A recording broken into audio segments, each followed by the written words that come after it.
Azərbaycan Respublikasının prezidenti cənab İlham Əliyevin və Azərbaycan Respublikasının birinci vitse-prezidenti Mehriban xanım Əliyevanın diqqət və qayğısı sayəsində talassemiya xəstəliyindən əziyyət çəkən şəxslərə kömək göstərmək, bu insanların həyatlarını xilas etmək, eləcə də xəstəliyin genişlənməsinin qarşısının alınması yönündə nəcib təşəbbüslər dövlətimizin uğurlu siyasətinin əsas istiqamətlərindəndir.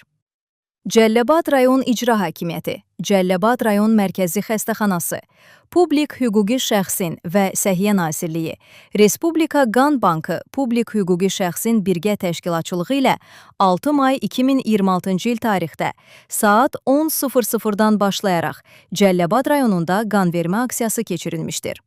Bu məqsədlə Cəlilabad rayon Mərkəzi Xəstəxanasında əvvəlcədən hazırlıq işləri görülərək qan götürülməsi üçün lazımi şərait yaradılmışdır. Qanvermə aksiyasında Cəlilabad rayonunda fəaliyyət göstərən idarə, müəssisə, təşkilat kollektivləri, İnzibati Ərazi Dairəsi üzrə nümayəndəliklər, bələdiyyə və ictimaiyyət nümayəndələri iştirak etmişlər. Yığılan qan ehtiyatı yoxlanılaraq talassemiya, hemofiliya və digər qan xəstəliklərindən əziyyət çəkən insanlar üçün istifadə olunacaqdır.